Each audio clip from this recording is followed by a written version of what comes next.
Hi, my name is Sommerville Johnston. I'm a licensed professional counselor and somatic experiencing practitioner, and I'm here to talk with you all about the autonomic nervous system and our resilience in uncertain times.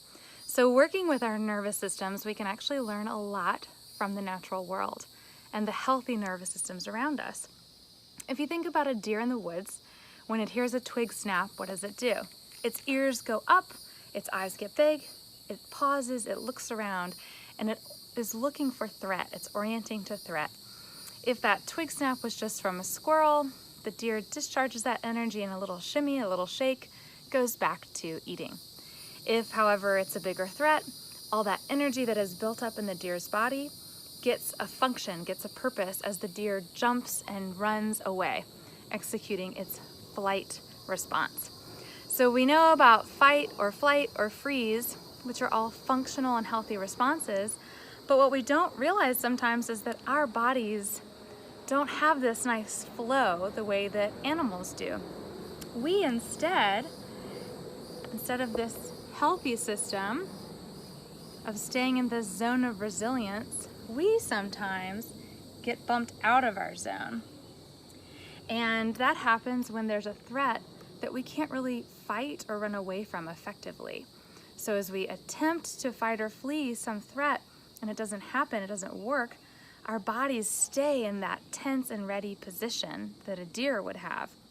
And we get sort of stuck on.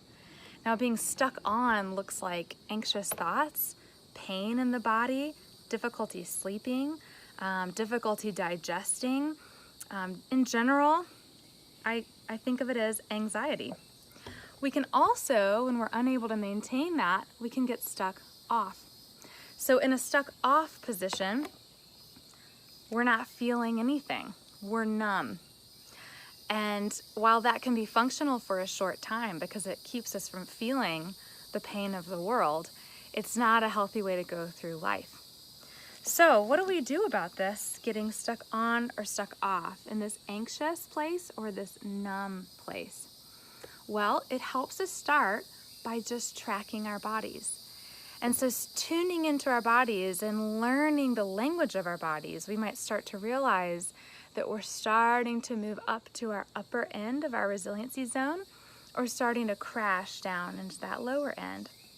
If we think about a typical American lifestyle, the alarm goes off in the morning, the coffee goes on, work all day, people come home and crash in front of a screen or with alcohol. And so this cycle between these two places is really common and reinforced by our daily structure.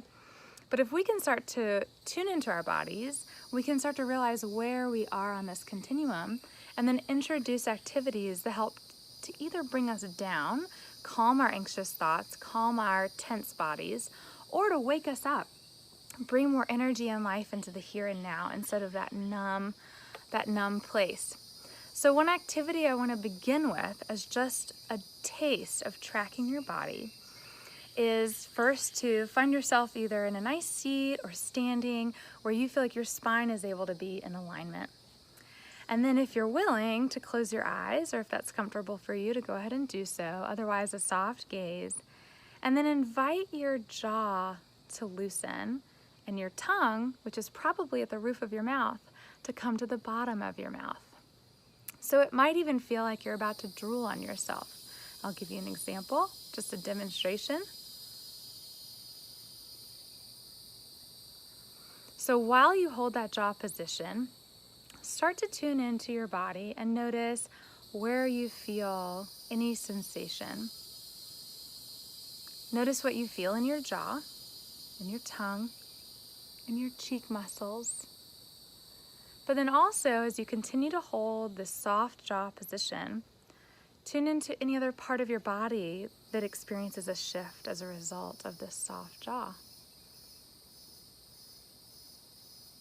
I know for me, I often will first experience a release in my shoulders, and then after a little while, my low belly will soften, so I'm not as tense or tight in my low belly. And all of that is activating your parasympathetic nervous system, which is your rest and digest. So as you track your body and start to notice the sensations, get curious. How often do you actually feel this way? For some people, this can be a really nice pause and restful place to be. For some people, they find that they get really tired all of a sudden. And that's because maybe they were stuck in this on position and now they're starting to go off.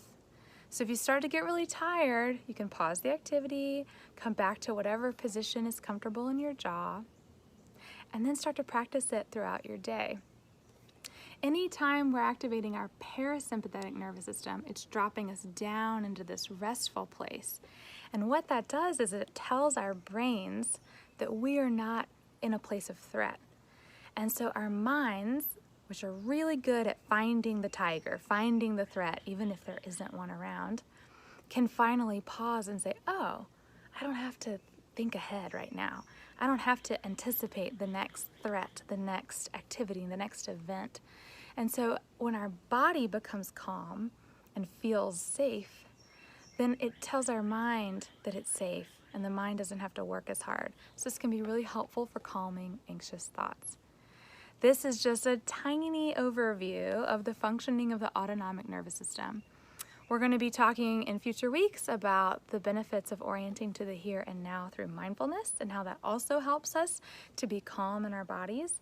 And then definitely tune in if you're interested in this content for our Zoom class, Resilience in Uncertain Times, on July 16th. Thanks so much.